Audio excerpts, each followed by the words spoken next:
Dear students, നമുക്ക് ഇന്നത്തെ വീഡിയോയിൽ ഡിസൊല്യൂഷൻ്റെ കുറേ journal entries question paper question ആണ്.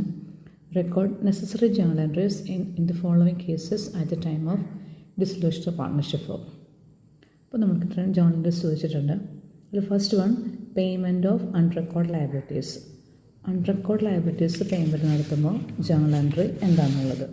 അപ്പോൾ അതിൻ്റെ ആൻസർ എന്ന് പറഞ്ഞാൽ അൺറെക്കോർഡ് ലയബിലിറ്റീസ് പേയ്മെൻറ്റ് നടത്തുമ്പോൾ journal entry realisation account attach to bank account. Realisation account attach to bank account, ഇതാണ് payment of unrecorded liabilities. Next, stock worth ₹7,500 is taken over by a partner Anu. അതായത് 7,500 രൂപയുടെ stock Anu എന്ന് പറഞ്ഞ partner കൊണ്ടുപോകുന്നുണ്ട് അല്ലേ. അപ്പോൾ നമ്മൾ ഒരു പാർട്ട്ണർ അസറ്റ് കൊണ്ടുപോകുമ്പോൾ നമ്മൾക്ക് അയാൾക്ക് കൊടുക്കാവുന്ന എമൗണ്ട് നമുക്ക് അത്രയും കുറച്ച് കൊടുത്താൽ മതി. അപ്പോൾ പാർട്ട്ണറിൻ്റെ എമൗണ്ട് നമ്മൾ ക്യാപിറ്റൽ അക്കൗണ്ട് വഴിയാണ് കൊടുക്കുന്നത്. അപ്പോൾ അത് ഇത്രയും എമൗണ്ട് സ്റ്റോക്ക് കൊണ്ടുപോയി കഴിയുമ്പോൾ ക്യാപിറ്റൽ കുറയണം. അപ്പോൾ ക്യാപിറ്റൽ കുറയുമ്പോൾ ക്യാപിറ്റലിന് ഡെബിറ്റ് വരും. അപ്പോൾ ഒരു പാർട്ട്ണർ സ്റ്റോക്ക് കൊണ്ടുപോകുമ്പോൾ journal entry partners capital account attach to realisation. അവിടുന്ന് സ്റ്റോക്ക് എന്ന് പറയാൻ പാടില്ല, കാരണം നമ്മൾ ഓൾറെഡി എല്ലാ അസറ്റുകളും ലയബിലിറ്റികളും ഫസ്റ്റിൽ തന്നെ റിയലൈസേഷനിൽ നമ്മൾ ട്രാൻസ്ഫർ ചെയ്യും. സോ പാർട്ട്ണർ അനു എന്ന് പറഞ്ഞ പാർട്ട്ണർ സ്റ്റോക്ക് കൊണ്ടുപോകുമ്പോൾ journal entry Anu's capital account attach to realisation account. Third one, Binu a partner was to look after dissolution work for a remuneration ₹10,000. Binu എന്ന് പറഞ്ഞ പാർട്ട്ണറിന് ഡിസൊല്യൂഷൻ നടത്തിയതിന് 10,000 രൂപ നമ്മൾ റെമ്യൂണറേഷൻ കൊടുക്കുന്നുണ്ട്. അപ്പോൾ റെമ്യൂണറേഷൻ കൊടുക്കുമ്പോൾ ജേണൽ എൻട്രി ഡിസൊല്യൂഷൻ വർക്ക് ചെയ്തതിന് റെമ്യൂണറേഷൻ കൊടുക്കുമ്പോൾ ജേണൽ എൻട്രി വരുന്നത് realisation account attach to partners capital account എന്നാണ്. അപ്പോൾ ഇവിടെ വരുമ്പോൾ realisation account attach to Binu's capital account, remuneration to Binu. Next, he also agreed to bear dissolution expense. അപ്പോൾ ഈ പാർട്ട്ണർ പറഞ്ഞു ഈ ഡിസൊല്യൂഷൻ എക്സ്പെൻസുകൾ ആ പാർട്ട്ണർ മെറ്റ് ചെയ്യാമെന്ന് പറഞ്ഞു.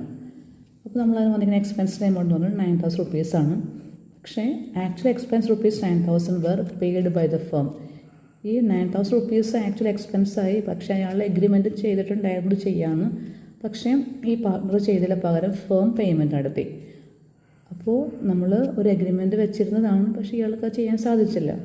അപ്പോൾ ജേണൽ എൻട്രി വരുന്നത് നമ്മൾ ആ എമൗണ്ട് ₹9,000 പാർട്ട്നേഴ്സിൻ്റെ ക്യാപിറ്റൽ അക്കൗണ്ടിൽ നിന്ന് കുറയ്ക്കുന്നതായിട്ട് കാണിക്കണം, അതിന് എടുക്കുന്നതായിട്ട് കാണിക്കുക. അപ്പോൾ ക്യാപിറ്റൽ കുറയണം. സോ പാർട്ട്ണർ ബിനു ആണ്. Binu's capital account attach to bank account, payment നടത്തുന്നുണ്ട് ടു ബാങ്ക് അക്കൗണ്ടിൽ ജേണൽ എൻട്രി വരും.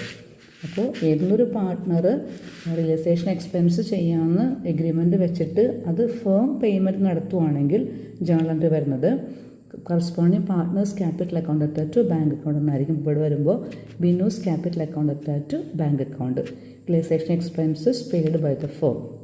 അതായത് ശ്രദ്ധിക്കണം, അതായത് ഒരു പാർട്ട്ണർ ചെയ്യാമെന്ന് ഏറ്റെടുത്തിട്ട് അത് ചെയ്യാതെ ഫേം തന്നെ ചിലവാക്കുവാണെങ്കിൽ ആ എൻട്രിയാണ് Binu's capital account attach to bank account. Next, and unrecorded asset realised. Record ചെയ്യാത്ത, നമ്മുടെ ബാലൻസ് ഷീറ്റ് റെക്കോർഡ് ചെയ്യാത്തൊരു അസറ്റ് റിയലൈസ് ചെയ്ത് പൈസ കിട്ടി. അപ്പോൾ ജേണൽ എൻട്രി വരുന്നത് bank account attach to realisation എന്നാണ്. Unrecorded asset realised, bank account attach to realisation. Next, profit on realisation amount ₹18,000 is to be distributed between the partners Anu and Bin ratio 5:7. നമുക്കറിയാം realisation profit divide ചെയ്യുമ്പോൾ journal entry വരുന്നത് ഈ profit കിട്ടുമ്പോൾ ഇവരുടെ capital കൂടണം, capital കൂടുമ്പോൾ capital credit വരും. So journal entry realisation account attach to Anu's capital Binu's capital divide ചെയ്യുമ്പോൾ ഇവിടെ വരുന്നത് realisation account at 18,000 to Anu's capital ₹7,500 and Binu's capital ₹10,500. അപ്പോൾ ഇതിൽ നമ്മൾ അൺറെക്കോർഡ് ലയബിലിറ്റീസ് പേയ്മെൻറ്റ് നടത്തുമ്പോൾ journal entry realisation account attach to bank account, payment of unrecorded liabilities. Next, ഏതെങ്കിലും partner asset taken over ചെയ്യുമ്പോൾ corresponding partners capital account attach to realisation. Next, പാർട്ട്ണറിന് remuneration കൊടുക്കുമ്പോൾ dissolution work നടത്തിയതിന് remuneration കൊടുക്കുമ്പോൾ journal entry realisation account attach to corresponding partners capital account. ഇവിടെ capital credit വരാൻ കാരണം ഈ റെമ്യൂണറേഷൻ കിട്ടുമ്പോൾ ഇയാളുടെ ക്യാപിറ്റൽ കൂടും, ക്യാപിറ്റൽ കൂടുമ്പോൾ ക്യാപിറ്റൽ ക്രെഡിറ്റ് ബാലൻസ് പിന്നെയും വരണം. നെക്സ്റ്റ് വരുന്നത് നമ്മൾ റിയലൈസേഷൻ എക്സ്പെൻസ് ഒരു പാർട്ട്ണർ ഏറ്റെടുത്തിട്ട് അത് പാർട്ട്ണർ ചെയ്യാതെ ഫേം ഏറ്റെടുക്കുകയാണ് journal entry corresponding partners capital account attach to bank account. Next, unrecorded asset realised journal entry bank account attach to realisation. Then realisation പ്രോഫിറ്റിൻ്റെ journal entry, realisation account to corresponding partners capital account.